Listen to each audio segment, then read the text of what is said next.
All right, so we got the old girl out for her first car show of the season in Byram, Mississippi at the Swinging Bridge Car Show. It's also Pawpaw's 79th birthday.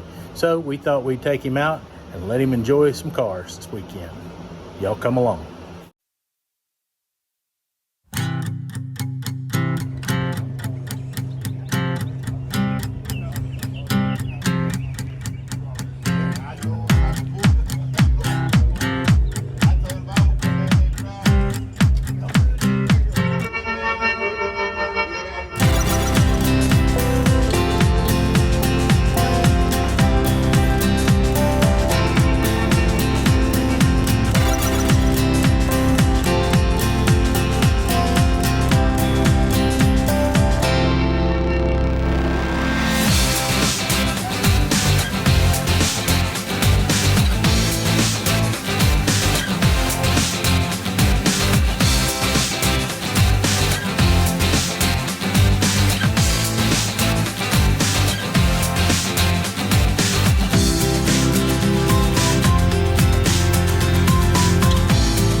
Howdy. How are you doing? Good, how are you?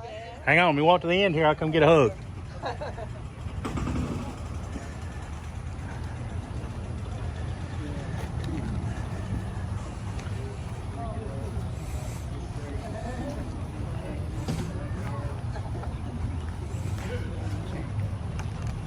My name is Albert Gruby. We have a 1963 Corvair Monza Spider. It's got a 145 cubic inch, turbocharged, single draft carburetor.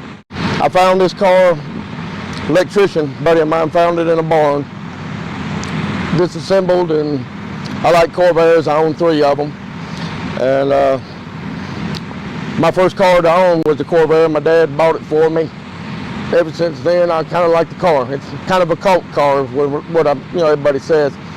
Ralph Nader kind of made the car kind of famous. Wrote a book about it and was unsafe at any speed. One of the first production cars to come with a turbocharger. I believe it was the Buick Rocket that beat it in production by about 2 months with the factory turbocharger. All right, let's go back there to the engine department. You can tell me about it. This is a 145 cubic inch. It's 150 horsepower. It says 180. It's just got the wrong sticker on the air cleaner. It's a single side draft with a turbocharger. I've updated it a little bit. I have an oxygen sensor and a NOx sensor just to try to keep the engine from falling apart. Besides that, still got the original generator on it.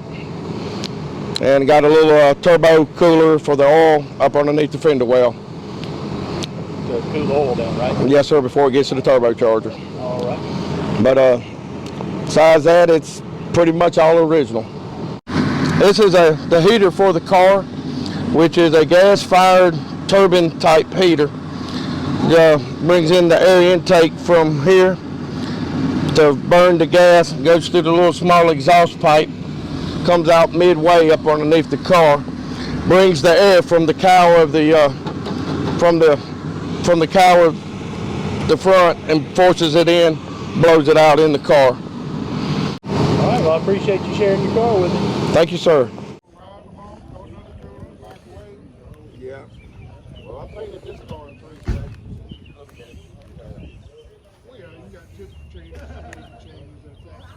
But I'm thinking about laying white paint all over the car.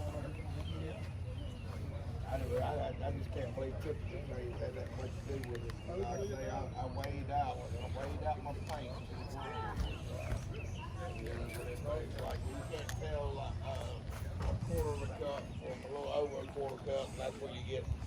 I said, well, I get that. I'll just weigh my paint out. And so the paint was weighed too. And like I say, it's a little bit different, but you really can't tell it. As it's got older, it's kind of blended in a little more.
My name is Greg Ingram, and we got a 1979 Hurstolds.